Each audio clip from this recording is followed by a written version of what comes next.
अल्हम्दुलिल्लाह वकफ़ा वस्सलामुन अला इबादिल्लज़ीन मुस्तफ़ा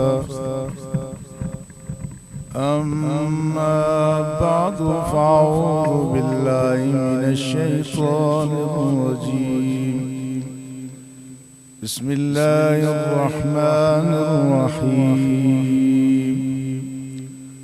मा कान मुहम्मदुन अबा अहदिम मिन रिजालिकुम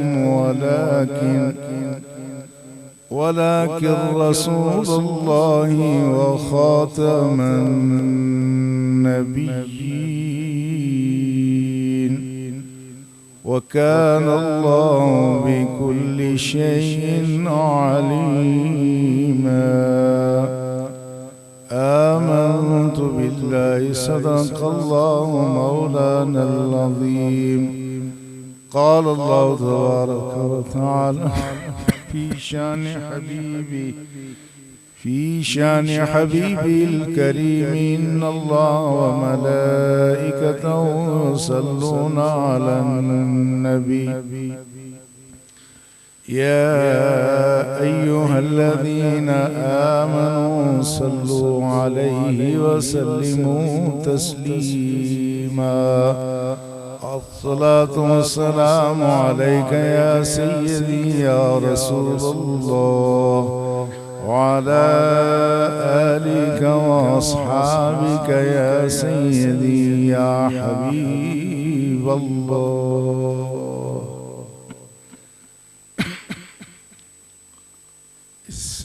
मस्जिद शरीफ के खतीब व इमाम हज़रत मौलाना मोहम्मद नसीम साहब, मोहतरम करम जनाब प्रोफेसर मोहम्मद फैलवी साहब, जमी उलमाए कराम, बुजुर्गान कौम व अज़ीज़ान मिल्लत, अल्लाह आपको जज़ाए खैर अता फरमाए कि आपने रूए ज़मीन पर इस अपने गांव में अल्लाह का एक खूबसूरत घर तामीर किया है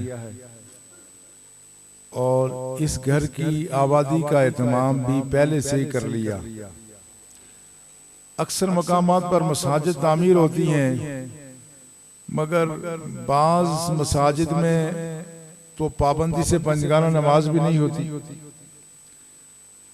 अगर कोई बहुत एहतमाम हो गया तो पंजगाना नमाज का एहतमाम हुआ तो बाकायदा तालीम व तदरीस का वो एहतमाम नहीं होता जो रूए ज़मीन की अजीम मस्जिद नबी शरीफ में रसूलुल्लाह सल्लल्लाहु अलैहि वसल्लम ने असहाबे सुफ़ा की तालीम व तरबियत के लिए दरसगाह के जरिए से शुरू किया था।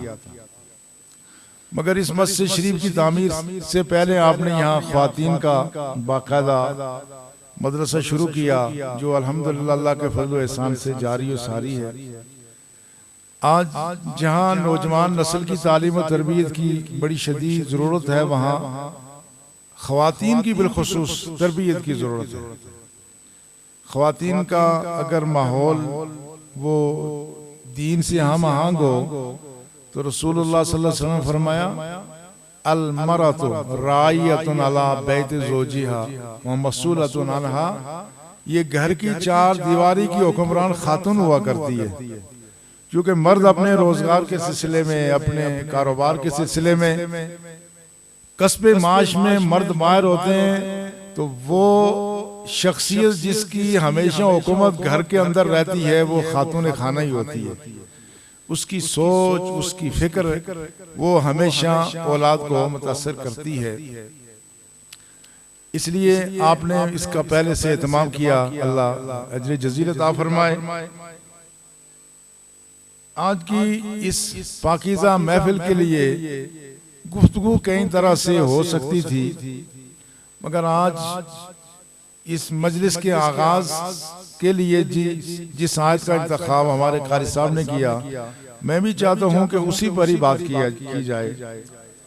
उसका मफहूम यह है, अल्लाह ने इरशाद फरमाया मा कान मुहम्मदुन अबा अहदिम मिन रिजालिकुम, मोहम्मद सल्लल्लाहु अलैहि वसल्लम तो मर्दों में से किसी के बाप नहीं है, वला कि रसूलुल्लाह, लेकिन वो तो अल्लाह के रसूल हैं और मैं रसूल ही नहीं वो तो खत्म रसूल है, उन पर नबूवत का सिलसिला खत्म हो गया।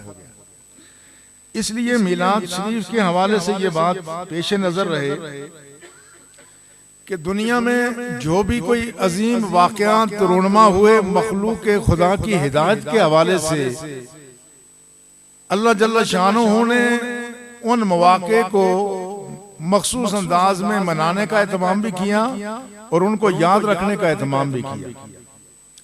यूं तो बेशुमार वाक़यात हुए हैं इस कायनात में, लेकिन 4 वाक़यात ऐसे हैं जो बहुत ही गैर मामूली हैं।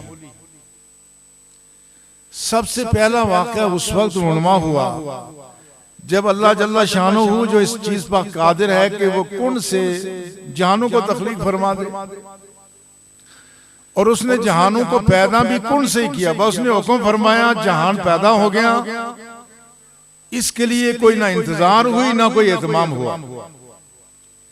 लेकिन इस जहान के पैदा करने के बाद इंसान की तख्लीक का अल्लाह ने बड़ा एहतमाम फरमाया। बहुत मरहलावार आगे निजाम चला। अल्लाह ने मुख्तलिफ कायनात की चीजें पैदा की जो हमारे गुर्ब जवान में हमें नजर आ रही हैं। इसमें जमादात पैदा हुई, ये पत्थर है, इस तरह की चीजें। फिर नबादात पैदा हुई जिनमें थोड़ी सी कोई जिंदगी की रमक है। उसके बाद अल्लाह ने हैवानात पैदा किए, कीड़े मकोड़े पैदा किए। करते करते करते करते अल्लाह ने मुख्तलिफ चीजों को पैदा फरमाया। और एक मरहले पर अल्लाह ने यह चाहा कि जितनी कायनात इस वक्त तक पैदा हुई है, उन सारी कायनात की तमाम अशिया का खुलासा किसी एक मखलूक में जमा कर दिया जाए।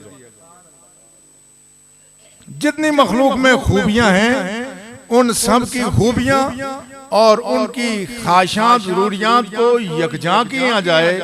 तो अल्लाह जल्ल शानुहु ने हजरत आदम अलैहिस्सलाम की तख्लीक का एहतमाम फरमाया।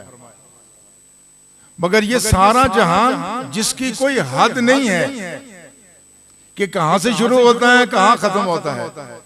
अरबों खरबों साल अगर कोई सैयारा, कोई तैयारा वो 1,86,000 मील फी सेकंड के रफ्तार से सफर करे तो कम से कम 10 करोड़ साल उसको लगेंगे इस कायनात के किसी एक कोने से दूसरे कोने तक पहुंचने में। ये इतनी वसी कायनात है कि इसका कोई हिसाब व किताब नहीं। अल्लाह ने बाकी कायनात को तो हुक्म देके पैदा फरमा दिया, फरमाया कौन सारी कायनात हो गई। लेकिन आदम अलैहिस्सलाम की तख्लीक बहुत मरहलावार हुई। वो गारा बना, फिर उसमें पानी शामिल करके उसको गूंदा गया, फिर उसमें आहिस्ता आहिस्ता उसमें हरारत दी गई। हरारत देते देते एक मरहला ऐसा आया कि अल्लाह जल्ल शानुहु ने फनफ़ख़्तु फ़ीहि मिन रूही, अल्लाह फरमाते हैं मैंने उसमें अपनी रूह फूंक दी। कैसे रूह फूंकी, कोई इसकी कैफियत इंसान बयान नहीं कर सकता। लेकिन ये अपने तौर पे मुसल्लम है कि अल्लाह ने जो रूह बंदे में फूंकी वो अल्लाह की जात का कोई जुज बंदे में नहीं है, अल्लाह की जात का फैजान है। अल्लाह की जात का जुज होना और बात है, अल्लाह की जात का फैजान होना और बात है। ये देखें, ये सूरज 9 करोड़ मील दूर से होकर हमारी सब्जियों और फलों में रस भर रहा है। लेकिन सब्जियों और फलों में ये रस और जूस जो आता है, ये सूरज का कोई जुज इसमें मौजूद नहीं मगर उसका फैजान मौजूद है। ये तो मखलूक का फैजान है, खालिक का फैजान जो रूह की सूरत में हमारे वजूद में और आदम अलैहिस्सलाम के वजूद में जो पहली दफा हुआ, इसकी कैफियत हम बयान नहीं कर सकते। मगर ये गैर मामूली वाकया था तो अल्लाह जल्ल शानुहु ने इस वक्त खुसूसी एहतमाम फरमाया। इससे पहले उसूल ये था कि सारी मखलूक खुदा को सजदा करे, लेकिन आज अल्लाह का हुक्म यह है कि सारी मखलूक सिजदा करे आदम को। मगर ये सजदा इबादत का रब का है और ताजीम का आदम अलैहिस्सलाम का। ये बात समझने के काबिल है कि ये सजदा आदम की इबादत रब नहीं करा रहा था, आदम की ताजीम करा रहा था। लेकिन सजदा किसको था? रब के हुक्म का था। और वो इब्लीस वो बात समझ नहीं सका। वो सारी उम्र इबादत करता रहा, मगर इस मरहले पर वो अकड़ गया। उसने कहा मैं तो सिजदा नहीं करता, खलकतनी मिन नारिन व खलकतहु मिन तीन, या अल्लाह मैं तो आग से पैदा हुआ, ये मिट्टी से पैदा हुआ, आग से बनी हुई मखलूक मिट्टी को कैसे सिजदा करे। उसे ये मालूम नहीं था कि रब जो हुक्म फरमा दे तो बंदगी का तकाजा ये है कि आदमी वो कर गुजरे। जिसको रब हुक्म दे तो उसकी वैसे ताजीम की जाए। आज भी लोगों को ये बात समझ नहीं आ रही है। आज लोग समझते हैं कि रसूलुल्लाह की ताजीम तौहीद के मुनाफी है। ये अजीब सा एक मुल्हिदाना और ये अजीब व गरीब रुझान है। लोग कहते हैं जिसने रसूल की ताजीम की तो रब की तौहीद पे असर पड़ेगा, हालांकि वो खुद फरमाता है व तो अज़्ज़रूहु व तो वक़्क़िरूहु व तो सब्बिहू बुकरतन वसीला। रब फरमाता है मेरे सामने सुबह शाम सिजदा रेज़ होने से पहले मेरे नबी की ताजीम और तौक़ीर करो। तो बंदा वो है जो इबादत के मेयार और इबादत के तौर तरीके खुद वज़ा न करे, बस जैसे रब ने फरमा दिया। जिसकी ताजीम का हुक्म दे दिया रब ने, उसकी ताजीम करना ऐन इबादत है। उसकी ताजीम से मुंह मोड़ना ये ऐन कुफ्र है, ऐन अल्लाह की नाफरमानी है। तो अल्लाह जल्ल शानो इससे पहले सीधे हमेशा अपने जात को कराते थे, मगर आज हुक्म ये हुआ कि आज सब के सब वो आदम अलैहिस्सलाम को सीधा करेंगे। फसजदल मलाइकतु कुल्लुहुम अजमाउन इल्ला इब्लीस, तो सारे फरिश्ते सीधा रेज़ हो गए सिवाय इब्लीस। अबा वस्तकबरा व कान मिनल काफिरीन, ये मुनकर हो गया, बाकी सब ने सीधा कर लिया।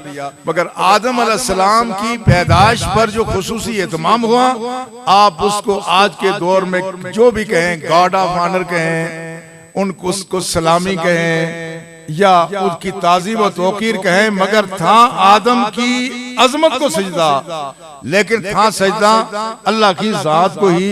तो अल्लाह ने एक मर्तबा सजदा कराया और ये बात खत्म हो गई। अब इससे अल्लाह ने ये जो हम जिस तरह जिस कैफियत में है, ये वो उसी वजूद का ही अक्स है, ये उसी वजूद की नकल ही है जो हजरत आदम अलैहिस्सलाम को अल्लाह ने वजूद अता फरमाया था। आज लोग वैसे बातें करते हैं अजीब व गरीब के फलां का वजूद इतने गज था, फलां का इतने गज था, ये कुछ भी नहीं था। आदम अलैहिस्सलाम का वजूद आज जो इंसान मौजूद है इन इंसानों के वजूद की तरह से ही था, कोई बहुत बड़ा फर्क वाकई नहीं हुआ। अल्लाह जल्ल शानहू ने जब से आदम अलैहिस्सलाम को तख्लीक फरमाया और उसके बाद बनी आदम की तख्लीक, आदम अलैहिस्सलाम की तख्लीक और तरह से हुई, हमारी तख्लीक और तरह से हो रही है। मगर है ये हम आदम अलैहिस्सलाम का ही अक्स हैं।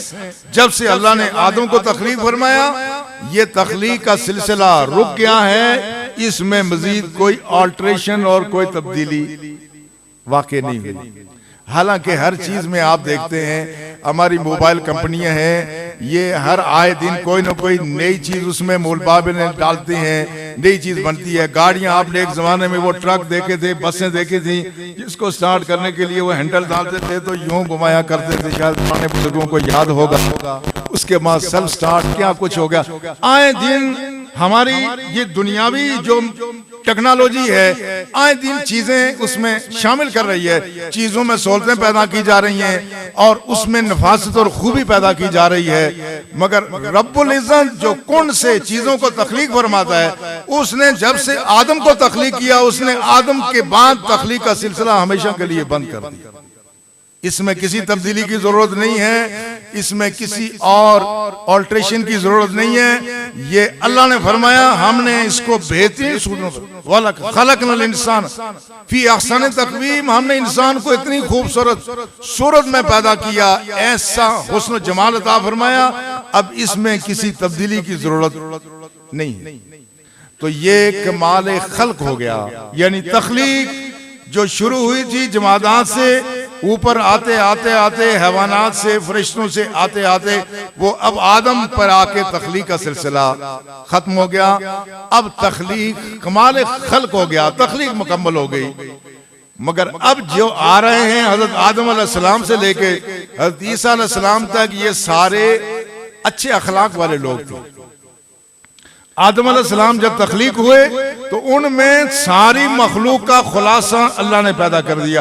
अब मैं इस तरफ नहीं जानता कि मखलूक का खुलासा कैसे है। हम में कुछ वो चीजें हैं जो हैवानात में पाई जाती हैं, हमारा खाना पीना, हमारा सोना, हमारा आराम करना, ये सारे हैवानात में भी ये चीज मौजूद है। और हम में कुछ चीजें वो हैं जो फरिश्तों में पाई जाती हैं। ये अल्लाह का जिक्र, इबादत, तस्बीह और तहलील, ये इबादत, ये सारी फरिश्तों की ग़िज़ा है।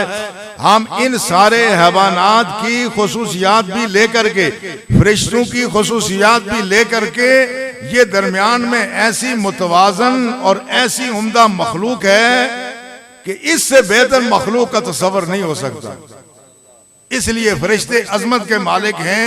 फरिश्ते वो आसमान के कुदसी जरूर हैं, पर इकबाल ने कहा मकाम शौक तेरे कुदसियों के बस का नहीं है। ये उन्हीं का मकाम है जिनके हौसले है सवार। ये ठीक है कि कुदसियों का मकाम बहुत है। मकाम बदर में कुदसी उतरे, मगर 86 गज़वात और सराया में दंदान मुबारक हमारे नबी ने शहीद कराए। ये जो मैदान कारज़ार है, इसमें इंसान ही उतरता है और अहले ईमान फरिश्तों की वो जरूरतें नहीं है। आज आप इस मस्जिद में बैठे हुए हैं, शायद ये कुछ मौसम भी ठंडा हो, मगर इस सारी चीज के बावजूद ये खूबी, ये वो उन कुदसियों में ये नहीं है। वो हुक्म के ताबेदार जरूर हैं, वो सर्दी गर्मी से बेनियाज हैं, मगर सर्दी गर्मी मौसम की तकलीफ बर्दाश्त करके अल्लाह और अल्लाह के हबीब का जिक्र करना, अल्लाह के हबीब का जिक्र सुनना, ये अहले ईमान का ही शेवा है। हम उस तरफ नहीं जाते, वो एक अलग बात है। लेकिन अब जो अल्लाह ने आदम अलैहिस्सलाम तख्लीक फरमाए, आदम अलैहिस्सलाम से लेकर ईसा अलैहिस्सलाम तक, अब हर दौर में सारे अखलाक वाले आए, बहुत बड़े लोग आए। हर नबी अपने दौर का बहुत अजीम इंसान होता है, हर एतबार से अजीम होता है। नबी के मुकाबले में कोई भी उम्मत का कोई फर्द उसका हम पल्ला किसी तरह से नहीं हो सकता, ना जिस्म में, ना रूहानियत में, ना अखलाक में, ना किरदार में, ना गुफ्तार में, ना हौसले में, ना ईसार में। कोई भी उम्मती किसी तरह से नबी का हम पल्ला नहीं हो सकता। सारे हौसले वाले आए, मगर अल्लाह जल्ल शानो ने चाहा कि एक मरला ऐसा आए कि पहले आदम के वजूद में सारी मखलूक का खुलासा रखा था। अब एक ऐसा नबी लाऊं कि सारे नबियों की अजमतों का खुलासा उसमें जमा कर। अल्लाह अकबर।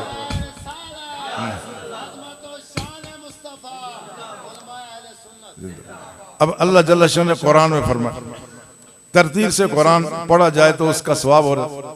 अल्लाह ने इरशाद फरमाया, उलाइका अल्लज़ीना हदल्लाहु फबिहुदाहु मुक़्तदी।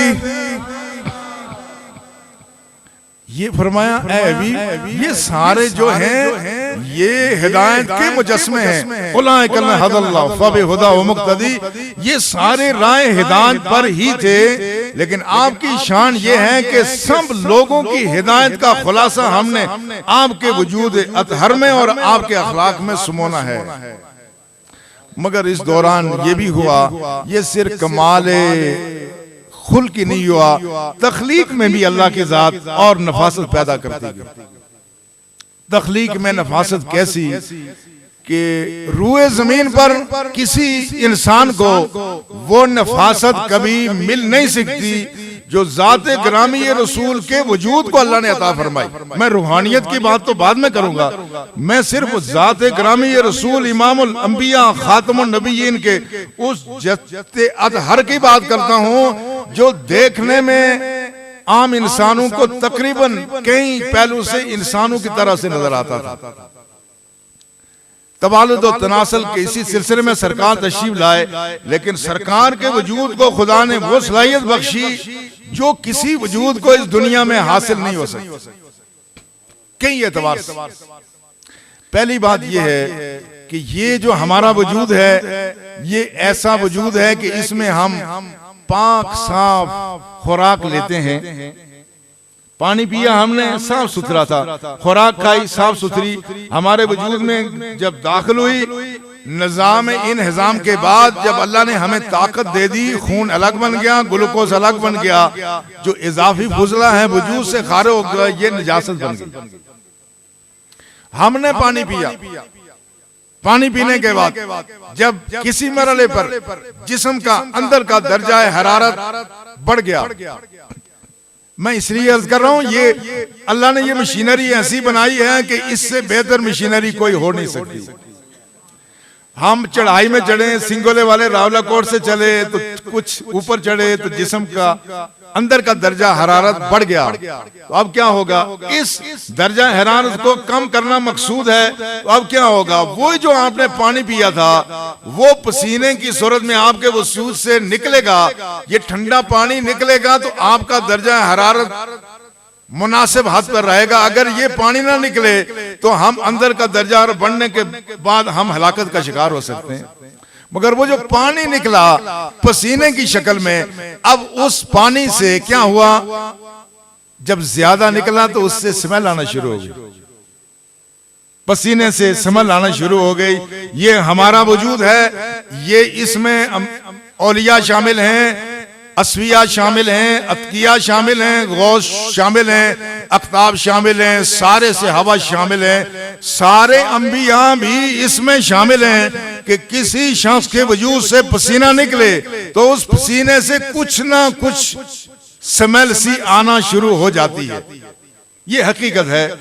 मगर इमामुल अंबिया के वजूद को अल्लाह ने वो सलाहियत अता फरमाई कि वो पानी सरकार ने पिया तो पानी में खुशबू न थी, लेकिन जब आपके वजूद से अब पसीना खारिज हुआ तो इसमें खुशबू आना शुरू हो गई।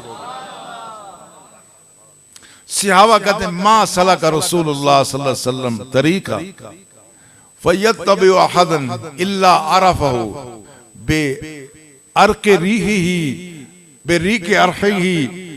रसूलुल्लाह सल्लल्लाहु अलैहि वसल्लम किसी गली में चलते थे, पीछे कोई चलता अरफहु बे रीहे अर्के ही, तो गलियां मुअत्तर होती थी, सहाबा को पता चलता था कि अभी रसूलुल्लाह यहां से गुजर गए होंगे। उनकी महक ने दिल के गुंचे खिला दिए हैं, जिस राह चल गए हैं कूचे बसा दिए। जहां रसूलुल्लाह तशरीफ ले गए, ये नहीं कि सरकार सिर्फ खुशबू सरकार को पसंद जरूर थी, मगर ये महक मदीना तैयबा और मक्कातुल मुकर्रमा के इत्र फरोशों की दुकानों से लिए इत्र की ना थी, ये जाते ग्रामी रसूल के वजूद की खुशबू थी। और उम्मे सुलैम रसूलुल्लाह सल्लल्लाहु अलैहि वसल्लम की खाला रिश्ते में लगती हैं। ये कहती हैं कि एक दिन रसूलुल्लाह मेरे पास तशरीफ लाए, आराम फरमा रहे थे, दोपहर का वक्त था, सरकार के वजूद से पसीना खारिज होना शुरू हुआ तो मैंने शीशी वजूद के साथ लगा दी। रसूलुल्लाह बेदार हुए तो फरमाया, ये क्या कर रही हैं? फरमाया, हादा अर्को का नजअलुहु फी तीबिना व हुवा मिन अत्यब तीब व नरजू बरकतहु लिसिबियानिना। अर्ज किया, या रसूलल्लाह ये आपका पसीना मुबारक है और ये आपका पसीना मुबारक सब खुशबू में से अच्छी खुशबू वाला है। वह नजअलुहु फी तीबिना, हम अपनी खुशबू में आपका पसीना मुबारक डालते हैं तो हमारी खुशबू में इजाफा हो जाता है।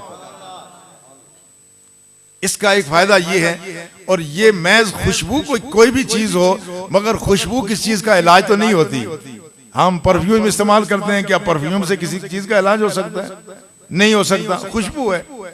लेकिन फरमाया, नरजू बरकतहु लिसिबियानिना, इसमें शफा भी है। हमारा कोई बच्चा बीमार हो जाए उसको ये सौंगाते हैं, अल्लाह उसको शफा भी अता फरमाता है। तो ज़ाते ग्रामी रसूल के वजूद में खुदा ने वो नफासत, वो अजमत रखी है जो दुनिया के किसी इंसान के वजूद में नहीं है। हाँ, अलबत्ता हदीस शरीफ में आता है कि सहाबा ने अर्ज किया, या रसूलुल्लाह सल्लल्लाहु अलैहि वसल्लम, ये जो जन्नत में नेमतें होगी, और नेमतों की मुख्तलिफ नेमतें हैं जन्नत में। अब हम भी सुनते हैं, कुरान में आता है कि देखने में एक जैसा फल, जाके में अलग अलग फल होगा, उसमें दूध है, शहद है, न जाने कितनी नेमतें हैं। वला तालम नफ्सुम मा उख्फिया लहुम मिन कुर्रति आयुन। रब की जात फरमाती है, बंदो, खुदा ने तुम में से नेक बंदू के लिए जो नेमतें तैयार की हैं, तुम दुनिया में उनका तसव्वुर भी नहीं कर सकते। हम तो वही नेमतें जो हम सुनते हैं, जो हमारे मुशाहिदे में आई है, हम उन्हीं नेमतों का तसव्वुर करते हैं। मगर फरमाया ऐसी नेमतें हैं जिनका तुम तसव्वुर नहीं कर सकते, वो नेमतें खुदा ने वहां हमारे लिए तैयार कर रखी हैं। मगर ये इतनी नेमतें हम इस्तेमाल करेंगे, खाएंगे, पिएंगे, तो जन्नत में कोई मकाम नजासत तो नहीं है, वहां कोई टॉयलेट का इंतजाम तो नहीं है, तो फिर क्या होगा? रसूलुल्लाह सल्लल्लाहु अलैहि वसल्लम ने फरमाया अहले जन्नत की जितनी खुराक है वो उनके पसीने के जरिए से जिस्म से खारिज होगी, मगर पसीना ऐसा होगा जिससे खुशबू आ रही होगी।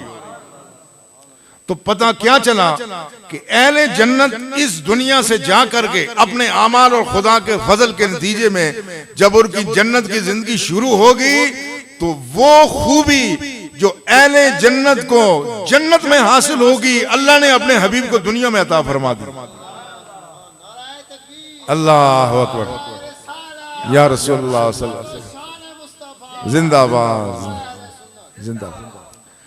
अब ये एक ऐसा पहलू है, ये ज़ाते ग्रामी रसूल के हाथों की बरकत, आपकी नजर की बरकत, आपकी समात, ये एक ऐसा पहलू है कि इसमें बहुत तवील गुफ्तगू की जा सकती है। मगर सिर्फ मैं खुलासे के तौर पर ये अर्ज करता हूं कि अल्लाह ने अपने रसूल को वो खूबियां अता फरमाई हैं कि सारी उम्मत सहाबा से लेकर क़यामत तक जितनी उम्मत के जितने लोग हैं उनमें जितनी खूबियां हैं, सबको एक वक्त में अगर जमा करके कोई पैमाना रखा जाए तो सबकी खूबियां एक तरफ हों, खातमुल अंबिया की खूबियां एक तरफ हों, तो भारी फिर भी रसूलुल्लाह का पलड़ा ही रहेगा। ये कोई क़यासी बात नहीं है। रसूलुल्लाह सल्लल्लाहु अलैहि वसल्लम ने खुद इरशाद फरमाया, हदीस में आता है, रसूलुल्लाह ने फरमाया दो फरिश्ते आए और उन्होंने जमीन और आसमान के दरमियान एक मीजान, जिसको हम तराजू या तकड़ी कहते हैं, एक मीजान लगाया, एक तराजू कायम कर लिया, तो फरमाया एक पलड़े में मुझे रखा। ये वजूद की बरकत या वजूद का वजन नहीं है, ये रूहानियत का वजन है, ये रूहानियत का वजन है। फरमाया एक पलड़े में मुझे रखा, दूसरे में मेरी उम्मत के 10 अफराद को रखा, तो मेरा पलड़ा फिर भी भारी रहा। फिर एक पलड़े में मुझे रखा, दूसरी तरफ मेरी उम्मत के 10 अफराद से बढ़ा के 100 को रखा, फिर भी मेरा पलड़ा भारी रहा। फिर एक तरफ मुझे रखा, दूसरी तरफ 1000 को रखा, फिर भी पलड़ा मेरा भारी रहा।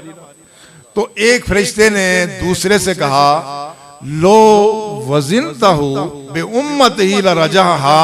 एक फरिश्ते ने, जो ज्यादा खुदा ने जिसको बसीरत दी थी, उसने दूसरे से कहा कि अगर दूसरे पलड़े में इनकी सारी उम्मत को भी रख दो तो फिर भी इनका पलड़ा हमेशा भारी रहेगा। ये है नबी की अजमत, ये है नबी का मकाम और मर्तबा। तो खातमुल मुरसलीन पे अल्लाह ने जो तख्लीक, वो आदम पर तख्लीक का कमाल हुआ, और ज़ाते ग्रामी मोहम्मद सल्लल्लाहु अलैहि वसल्लम पर तख्लीक भी अपने उरूज को पहुंची और अखलाक भी अपने उरूज को पहुंची। और हजरत अनस रदी अल्लाह ताला अन्हु फरमाते हैं, आप फरमाते हैं, खादिम तो नबी सल्लल्लाहु अलैहि वसल्लम अशरा सनीन, मैंने 10 साल रसूलुल्लाह सल्लल्लाहु अलैहि वसल्लम की खिदमत की, मैं बच्चा था। फमा काल अली उफ, तो 10 साल की उम्र में प्राय बच्चे को इमामुल अंबिया, जो उस तरफ अपने वजूद में नफासत में आला दर्जे पर फायज हैं, अखलाक में भी ऐसे मकाम पर फायज हैं कि क़यामत तक कोई इंसान इस मकाम पर पहुंच नहीं सकता। फरमाया फमा काल अली उफ, फमा काल अली कत्तो उफ। रसूलुल्लाह ने मेरी किसी बात पर कभी मुझे उफ तक नहीं कहा। मैंने कोई काम गलत कर लिया तो ये भी नहीं पूछा कि ये गलत क्यों किया, कोई काम जरूरी करने का था वो नहीं किया। फमा काल अली अला सनाता व लिमा सनात, कभी ये नहीं कहा, पूछा कि ये काम क्यों किया या कि काम क्यों नहीं किया। ये अल्लाह के रसूल की अजमत है, अल्लाह के रसूल की अजमत है कि वो उस मकाम पर अखलाक में उस मकाम पर फायज हैं कि रूए ज़मीन का कोई इंसान इतना बड़ा इंसान कभी नहीं हो सकता। ये वो ज़ाते ग्रामी हैं कि हजरत ज़ैद जो इनके गुलाम थे, हज़रत खदीजतुल कुबरा जब रसूलुल्लाह के अख्द में आई, ये उनके गुलाम थे, इन्होंने रसूलुल्लाह की नजर की, रसूलुल्लाह ने आजाद कर दिया। हज़रत ज़ैद इनकी रसूलुल्लाह की खिदमत में हाजिर हैं, तो पता चला इनके वालिदैन को कि ज़ैद मक्कातुल मुकर्रमा में या मदीनातुल मुनव्वरा में मौजूद है और वहां पर एक नबी की खिदमत में हाजिर हैं। तो इनके भाई और वालिद तलाश करते करते आए, आके पहचान लिया तो कहा कि अब हमारे साथ चलो। एक तरफ बेटा बिछड़ा हुआ मिला है भाई और बाप से, न जाने कितने बरसों बाद मिला है। एक तरफ एक अजनबी शख्स है बज़ाहिर, जिनसे कोई खूनी रिश्ता नहीं है, मगर इस नबी का वो प्यार है, इनसे ज्यादा शफीक ना माँ हो सकती है ना बाप हो सकता है। ये अखलाक का वो मकाम है। कहते हैं माँ की मोहब्बत का, माँ की ममता का बदल कोई नहीं है, मगर हजारों माँओं की मोहब्बतें इस नबी की मोहब्बत और शफकत पर कुर्बान हों। उन्होंने आकर रसूलुल्लाह से अर्ज़ किया, या रसूलुल्लाह ये ज़ैद, बाप ने कहा ये मेरा बेटा है, भाई ने कहा ये मेरा भाई है, इसे आप इजाजत दें कि हम साथ दे जाएं। फरमाए इसको हमारी तरफ से इजाजत है। ज़ैद से पूछा तो कहा जो मोहब्बत मुझे इस नबी के पास मिली है वो रूए ज़मीन पर कहीं नहीं मिलेगी। मैं रसूलुल्लाह को छोड़ करके कभी नहीं जा सकता, मैं आखिरी दम तक सरकार की खिदमत में हाजिर रहूंगा। ये अखलाक का वो मुजाहरा है जिसका तसव्वुर नहीं किया जा सकता। आदमी, बड़ा आदमी वही होता है जो घर की चार दीवारी में ही बड़ा हो। आज हमारे जितने बड़े हैं ये सारे अवाम के सामने बड़े होते हैं, घर में बहुत छोटे इंसान हो जाते हैं। यही होता है ना, बड़े से बड़ा इंसान भी घर में अक्सर छोटा बन जाता है। इस अगला अपने बच्चे आखनिया जिसने शामी असबई ने, मैं ये भी गुजारिश कर सा पर शामी रोटी अपनी खानिया अपना खायदा लोके नहीं खानी शुरू कर। मैं तुझे कहने भी गुजारिश कर सा अपना खा के तो लोके नहीं गलना पानी लोड़ का दी करे, लेकिन सब शुरू हो जाना इल्ला माशाल्लाह। ये गीबत है और इसका बहुत गुनाह है। ये अपने घरों में ये रस्म तर्क करें कि अपना खा के तो अपनी कमाई वो दूसरों को न दें, लेकिन बाद दफा कोई गल बने बच्चे आने में देखियो मैं कल बाहर बाना में, यही होता है ना, बच्चे की पाबंद करने में कल बाहर ना पाया करा ही दे गल को बाईश नहीं बाहर ना पाया। यही होता है क्यों? इसलिए कि हम छोटे इंसान हैं, हम वो बात घर में कर देते हैं, कह देते हैं जो बड़े आदमी के कहने की नहीं होती। इसलिए अंग्रेज माशरे में कहा जाता है no man is hero to his valet. अपने घर की नौकरानी और नौकर के आदमी के सामने कोई आदमी बड़ा नहीं होता। बड़े से बड़ा अफसर भी हो, बड़े से बड़ा वजीर मशीर सियासतदान हो, घर के नौकर को पता होता है कि साहब की घरेलू के अंदरूनी कैफियत क्या है। वो कहते हैं कोई आदमी घर में बड़ा नहीं होता, नौकर के सामने बड़ा नहीं होता। हम कहते हैं तुमने बड़े देखे नहीं है, तुम अगर खातमुल मुरसलीन की सीरत पढ़ते तो तुम्हें पता चलता कि हमारे नबी घर की चार दीवारी में कितने अजीम इंसान हैं। वो अज़वाजे मुतहरात से फरमा रहे हैं कि जो कुछ रात की तारीकी में मुझसे देखती हो दिन के उजालों में लोगों से कह दिया करो। ये रसूलुल्लाह सल्लल्लाहु अलैहि वसल्लम की ही अजमत है। ये अखलाक में भी अपने आखिरी दर्जे पर हैं, किरदार में आखिरी दर्जे पे हैं, अपनी नफासत में आखिरी दर्जे पे हैं और अपने वजूद की तहारत में आखिरी दर्जे पर हैं। जब अल्लाह ने ये अजीम नबी अता फरमाया तो सबसे पहला अजीम वाकया कौन सा था? जब आदम अलैहिस्सलाम तख्लीक हुए।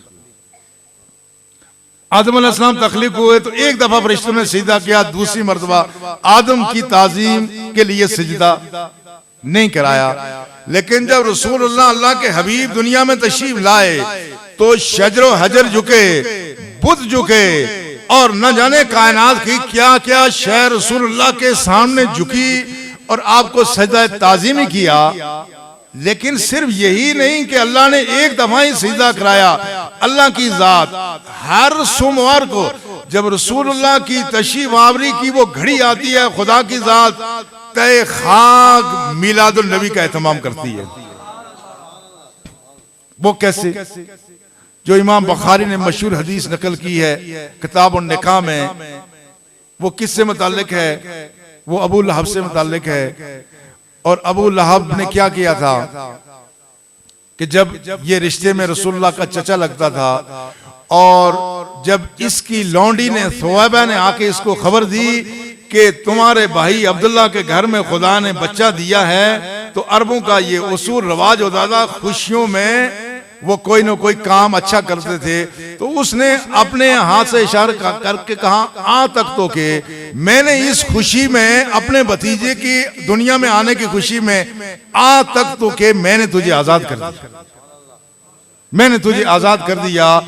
अब क्या होता है, बुखारी शरीफ में किताबुन निकाह में यह हदीस मौजूद है कि अबू लहब को किसी ने देखा, आपने ये हदीस सुनी, मैं उस तरफ नहीं जाता, कि अबू लहब को किसी ने देखा कि तुम्हारा क्या हाल है, उसने कहा बहुत बुरी हालत है, अलबत्ता सोमवार के दिन मेरी इस उंगली से कुछ निकलता है जिससे मैं राहत पाता हूं।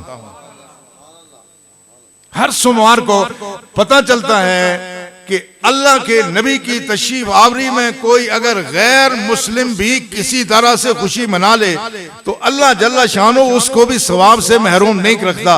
ये एक अलग बात है, इसमें एक उसूली बहस छिड़ जाती है कि क्या काफिर का अजाब कम हो सकता है, ला युखफ़फ़ु अन्हुमुल अज़ाब वला हुम युनज़रून। ये जो आयत है इसमें हमारे उलमा ने तहकीकी बात ये लिखी है कि अल्लाह की तरफ से खुल्फ़े वादा नहीं होता, खुल्फ़े वईद हो सकता है। क्या मतलब है? मतलब ये है कि अल्लाह किसी जुर्म पर अगर ये कहे कि मैं ये सजा दूंगा तो अल्लाह पर कोई लाजिम नहीं है कि सजा दे, उसको मेहरबान है चाहे तो माफी कर दे।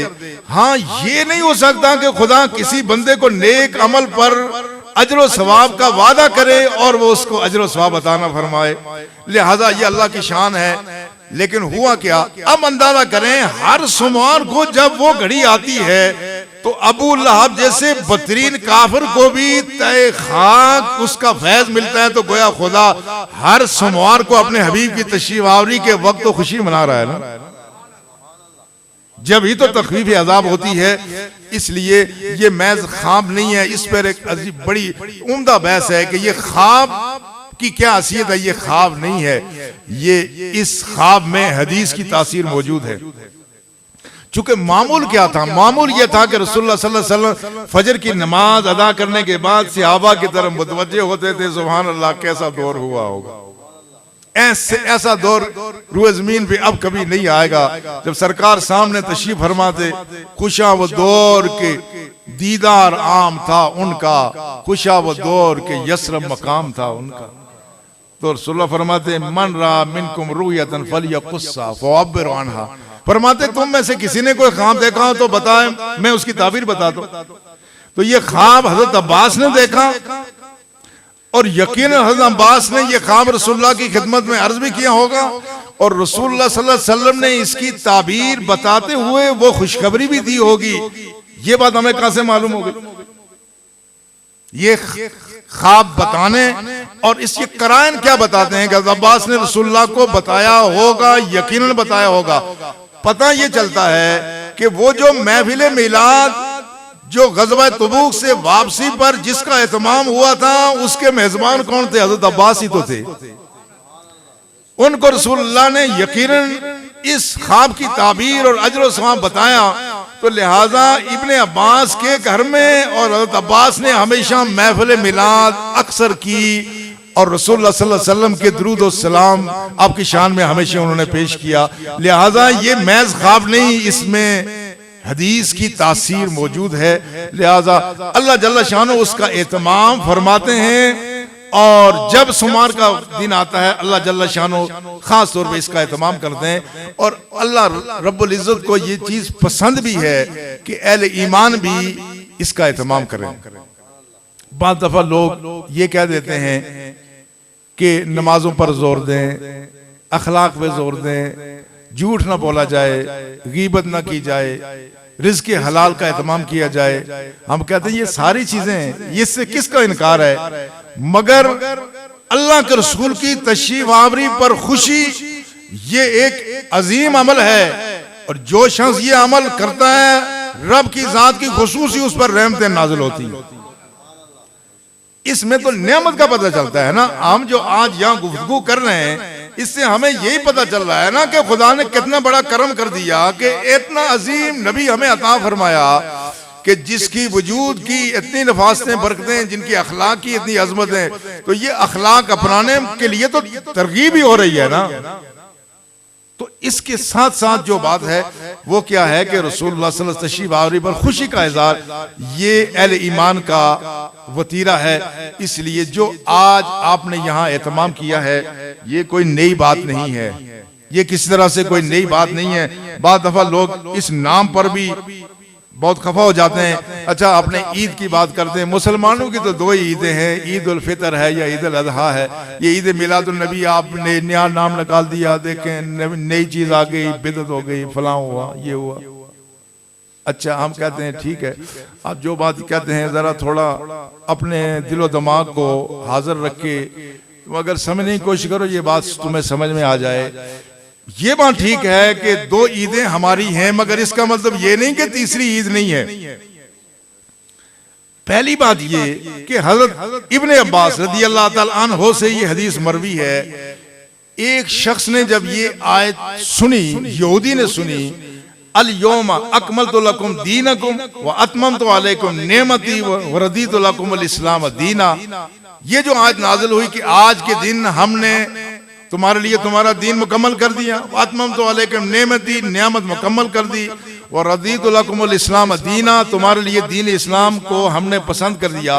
तो एक यहूदी ने हजरत उमर से कहा, बास कहते हैं हजरत इब्ने अब्बास से कहा, लो नज़लत हादिहिल आयतु अलैना लत्तखज़नाहु ईदा, कि अगर ये आयत हम यहूदियों पर नाजिल हो जाती, दीन हम पर मुकम्मल होता, तो हम ये दिन ईद के तौर पे मनाते। अब अगर मुसलमानों की दो ही ईद होती तो इब्ने अब्बास कौन है? इब्ने अब्बास रज़ी अल्लाह ताला अन्हुमा वो हैं, रसूलुल्लाह ने दुआ दी, अल्लाहुम्मा फ़क़्क़िहु फ़िद्दीन व अल्लिमहु तावील, या अल्लाह इसको दीन की वो समझ अता फरमा के ज़माना याद रखे, व अल्लिमहु तावील, और इसको तफसीर के दकीक निकात पर इसको इतला फरमा। वो पहले मुफस्सिर कुरान रसूलुल्लाह है और दूसरे मुफस्सिर कुरान हज़रत अब्दुल्लाह इब्ने अब्बास रज़ियल्लाहु ताला अन्हुमा है। अब यहूदी कह रहा है हम इसको ईद मनाते, तो अगर ईद का इतलाक करना गलत होता, हज़रत इब्ने अब्बास रज़ियल्लाहु ताला अन्हु ने क्या फरमाया? आपने फरमाया इन्ना हादिहिल आयत नज़लत यौम ईदैन। उन्होंने कहा यहूदी तू समझ नहीं रहा है, ये आयत तो उस दिन नाजिल हुई जब मुसलमानों की दो ईदें थी। कौन सी दो ईदें? ईद उल फितर उल अज़हा नहीं थी। फरमाया यौमल जुमा व यौमल अरफा, फरमाया ये अरफात का दिन भी था और जुमे का दिन भी था। तो अगर किसी तीसरे दिन पर ईद का इतलाक शरन हराम और नाजायज होता, इब्ने अब्बास जैसा अजीम इंसान जिसको खुदा के रसूल ने सनद दी कि ये तफसीर में, ये तावील में, कुरान की आयत को समझाने में ये सनद है, वो यहूदी से कहता यहूदी हमारी कोई और ईद नहीं है जो आज लोग ताबीर करें। इनसे कोई पूछे तुम ज्यादा समझते हो ईद का माना ही, हज़रत अब्दुल्लाह इब्न अब्बास ज्यादा समझते थे। तो वो कहते हैं हमारी ईद भी तो कोई नहीं है, दूसरी मुसलमानों की दो ईदें होती हैं, अलबत्ता ये फलां दिन नाज़िल। फरमाया नहीं, इन हादिल आयत नज़लत यौम ईदैन, ये आयत उस दिन नाज़िल हुई जब मुसलमानों की दो ईदें थी। एक ईद थी जुमे की ईद, दूसरी थी अरफा की। अच्छा, ये जो बच्चे यहाँ बैठे हुए ना काफी देर से हमें सुन रहे हैं, इन बच्चों के इधर आए बच्चे सारे इधर। अच्छा, मैं तर्जुमा दूसरी यार। अच्छा अच्छा, कल पूछा तो उसे अपनी दाल चाड़ी नहीं, काफी देर ने इधर। इधर अच्छा, शाम निकोटे भी सारे। अच्छा ऐसे अच्छे आगे बच्चे, चलो शाम इधर। अच्छा मैं आगे। अच्छा इधर। अच्छा हूं कोई तुसें बोलिया ना माड़ी गल पूछा, सारे ऐसे बचा। चलो चलो शाबाश। हाँ सारे इधर बैठ।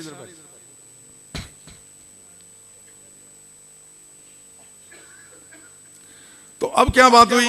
यानी ये कोई एतराज, ये इस तरह के एतराज करना कि मुसलमानों की दो ईदें होती नहीं, मुसलमानों की दो ईदें नहीं। मुसलमानों की उस रवायत में तो मुसलमानों की दो के अलावा अरफात का दिन भी ईद है और जुमे का दिन भी ईद है। और एक दूसरी हदीस में रसूलुल्लाह सल्लल्लाहु अलैहि वसल्लम ने फरमाया कि अल्लाह ने ये जुमे का दिन का तुम्हारे लिए ईद बनाया, तो क्या करो? फमन जाअल जुम्मत फलयग़तसिल, जो जुमे के लिए आए पहले तो गुस्ल करे, और अगर उसके बाद खुशबू हो तो खुशबू भी लगाए और मिसवाकी करे। तो फरमाया ये जुमे का दिन भी ईद ही का दिन है, मुसलमानों की हफ्तावार ईद है। तो ये जो जहालत की जो बातें यहाँ होती हैं, ये जहालत रूए जमीन पर कहीं नहीं चलती। ये तो वो ईदें हैं जो हदीस से साबित है। मुसलमानों की हफ्तावार ईद जुमा भी है, अरफे का दिन भी ईद है। और अब जो अरबों में जो ये लफ्ज इस्तेमाल हो रहा है, ये तो कई अरबों की तो इतनी ईदें हो गई, वो हर बड़े दिन को ईद कहते हैं। मैं एक दफा मिस्र में था, तो वो अरब वहां कहने लगे हादा यौमुल ईद, हादा यौमुल ईद। मैंने पूछा लिमादा हादा यौमुल ईद? कहने लगे हादा ईद शुर्ता। कहने लगे ये ईद का दिन है, लेकिन ये कौन सा है? ये पुलिस का दिन है, जिसको पुलिस डे कहते हैं। कहते पुलिस का हादा यौमुल ईद शुर्ता, ये पुलिस वालों की ईद है, यानी पुलिस वालों का कोई दिन बनाया जा रहा है। जितने नेशनल डेज हैं वहां मनाए जाते हैं, उसको क्या कहते हैं? वो कहते हैं ईद उल वतनी कहते हैं। ये हमारा कौमी दिन है, उसको ईद के नाम से। मगर ये जो जहालत हमारे यहाँ न जाने ये कहां से मुसल्लत हो गई कि ऐसा लोगों के दिलो दिमाग पर ताले डाले जा रहे हैं कि मैं लफ्ज में ईद में उलझा के रखा जाता है कि मुसलमानों की कोई दो ईदें नहीं है। मुसलमानों की दो ईदें ये हैं, उसके अलावा जुमे की ईद है। और आज आलम इस्लाम में कई और नाम से ईद मनाई जा रही है। लिहाजा इस एतराज में सिरे से कोई वजन नहीं है, ये महज हिमाकत और जहालत है।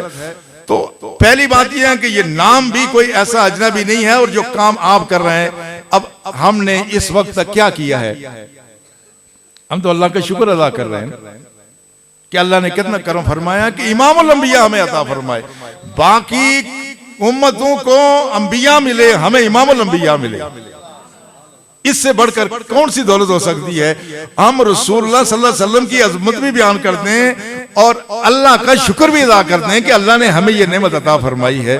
और अहले ईमान के ईमान का तकाजा ये है कि जब भी अल्लाह की जात उन्हें कोई दौलत अता फरमाए तो मोमिनों को तो शुक्र अदा करना चाहिए ना। वो रब फरमाता है लाइन शकर तुम लाज़िदन्नकुम, तुम शुक्र अदा करोगे तो मैं नेमतों में इजाफा कर दूंगा। तो मोमिन की शान तो ये है कि वो मोमिन तो शुक्र अदा करता है। हाल बताइए ये जो दैरिये हैं ना, ये मुल्हिद खुदा को नहीं मानते, ये खुदा को शुक्र अदा नहीं करते। ये क्या कहते हैं? ये कहते हैं हम खुदा की खुशामद नहीं करते। ये बेईमान आपके यहाँ भी एक का दो का दाना है। ऐसे बेईमानों पर नजर रखा करें, ये इनकी शक्ल और नौसत ऐसी स्याही टपक दी है इन जालिमों के चेहरों पर, ये जिधर जाते हैं नौसत ही नौसत है। इन बेईमानों को तलाश करो, ये आपकी नस्ल को बर्बाद करते हैं। ये इनके अज़ाइम और होते हैं, बताते कुछ और है। सिर्फ ये जो धैर्य हैं, ये बेईमान ये कहते हैं हम खुदा की खुशामद नहीं करते, बल्कि रूए जमीन की कोई ऐसी मखलूक नहीं है। इंसानों में वो खा हिंदू हो, खा वो बुद्ध हो, यहूदी हो, ईसाई हो, किसी धर्म का आदमी हो, हर आदमी किसी न किसी नाम से खुदा का नाम लेता है, उसका शुक्र भी अदा करता है। सिर्फ इस तरह की मखलूक है। तो जो शख्स कहे कि अच्छा ये नेमत तो है बड़ी, लेकिन हम शुक्र अदा नहीं करते, वो असल में मुल्हिदों के तरीके पे चल रहा है। खुदा हमें इससे बचाए। लेकिन हम जो शुक्र अदा कर रहे हैं, अल्लाह को तो ये शुक्र अदा करना पसंद है। मशहूर हदीस है, मुस्नद अहमद इब्न हंबल ने इसको नकल किया। इमाम अहमद इब्न हंबल कौन है? वो हजरत इमाम बुखारी के उस्ताद हैं। हजरत अमीर माविया से उन्होंने रवायत किया, खरज रसूलुल्लाह सल्लल्लाहु अलैहि वसल्लम, रसूलुल्लाह घर से बाहर तशरीफ लाए तो सहाबा बैठे हुए कोई आपस में बातें कर रहे हैं। तो माँ माँ अजलसकुम, तुमने जलसा क्यों किया है?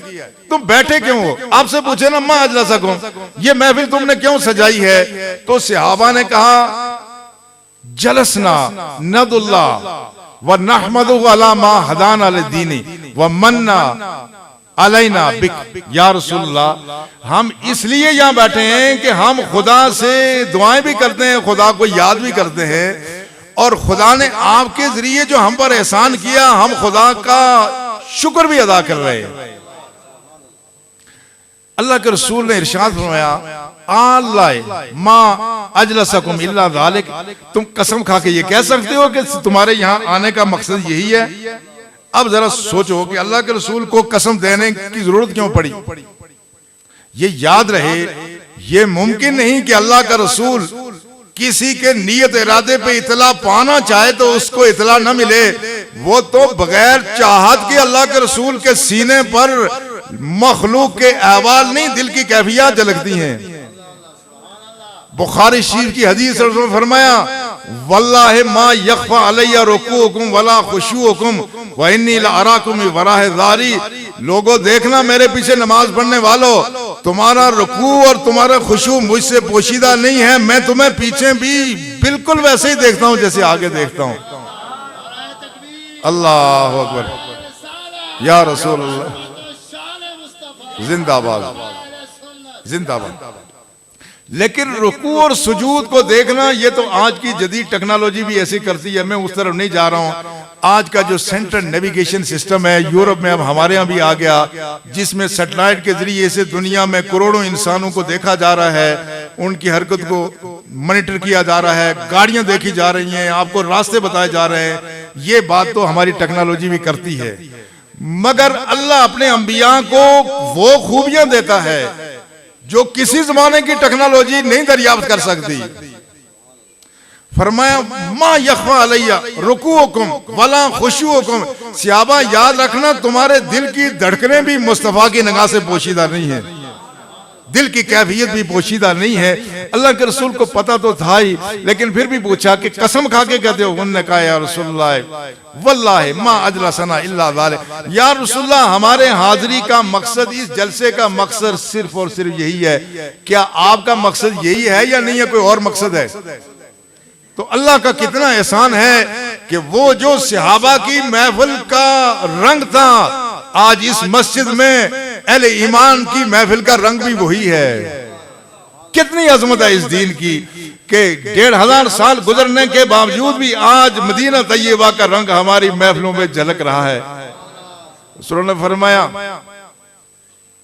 मैंने किसी शक की बुनियाद पर तुमसे ये बात नहीं पूछी थी, बल्कि बात क्या थी? फरमाया, आतानी जिब्रील व अखबरनी अन्नल्लाह युबाही बिकुमुल मलाइका। सहाबा, मेरे पास अभी जिब्रील आए थे, तो उन्होंने ये बताया कि खुदा तुम्हारी महफिल का जिक्र आसमान के कुर्सियों के सामने करके उस पे खुश हो रहा है कि मेरे बंदे रूए जमीन पर उस हिदायत के मिलने पर और मेरे नबी के तशरीफ लाने पर खुशी का इजहार करते हैं। तो अहले ईमान, जो कुछ हम कर रहे हैं ये तो सहाबा ने किया, इसमें नई बात कौन सी है? अल्लाह सबको इस बात की तौफीक अता फरमाए। मैं सिर्फ आखिर में ये अर्ज करना चाहता हूं कि ये जो कसरत से इस महीने में खुदा के रसूल का बहुत जिक्र करो। एक तो अल्लाह के रसूल की सूरत का जिक्र करो, उनकी सूरत और औसाफ का जिक्र करो। हमने अल्लाह के रसूल की सूरत नहीं देखी। तिरमिज़ी शरीफ में, जो शमाइल तिरमिज़ी में अल्लाह के रसूल के खदो खाल एक एक चीज मुहद्दिसीन ने बयान किए, मगर हम में से कितने लोग होंगे जो तिरमिज़ी शरीफ को जिन्होंने तफसील से पढ़ा? हमें नहीं पता अल्लाह के रसूल का चेहरा मुबारक कैसा था, उनकी जुल्फ़े अंबरी कैसी थी, उनके चश्मे सुरमगी कैसी थी, हाथ मुबारक कैसे थे, वजूद कैसा था, बैठते उठते कैसे आपकी जात मुबारक से नूर फूटता था, हम उससे नहीं वाकिफ।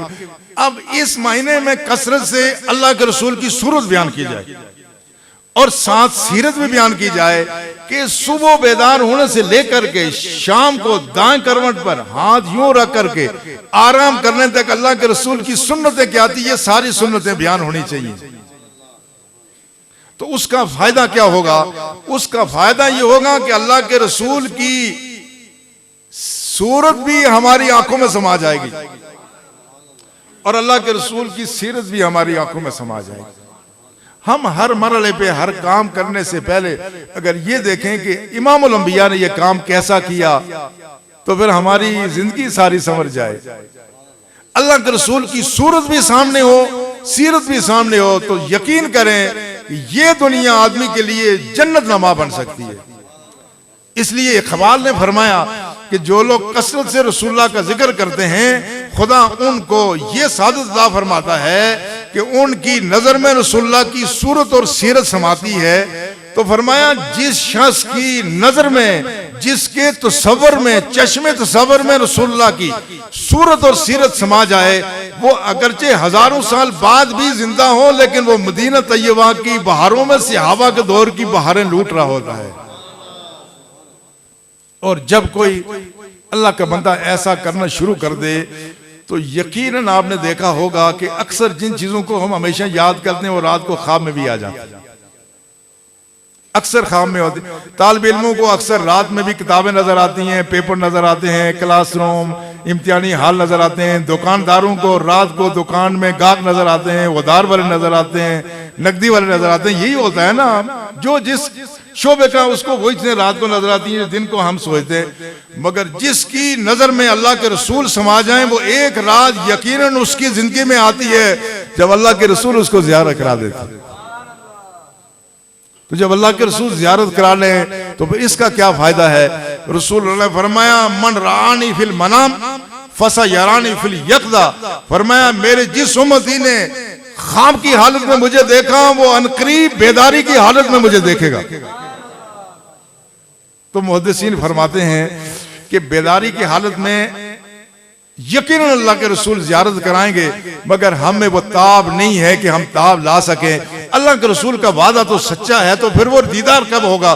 फरमाया कुबैल अल मौत, मौत से चंद लम्हे पहले जब हमारी नजरें रुक जाती है, जब हमारा सफर आखिर शुरू होता है, जिसको अल्लाह के रसूल ने ख्वाब में ज़ियारत कराई, वो नवा की कैफियत में खुदा के रसूल उसको अपनी ज़ियारत कराते हैं। तो वो आखिरी लम्हा, जिसको आखिरी लम्हे रसूलुल्लाह की ज़ियारत नसीब हो, उससे ज्यादा खुश नसीब कोई हो सकता है।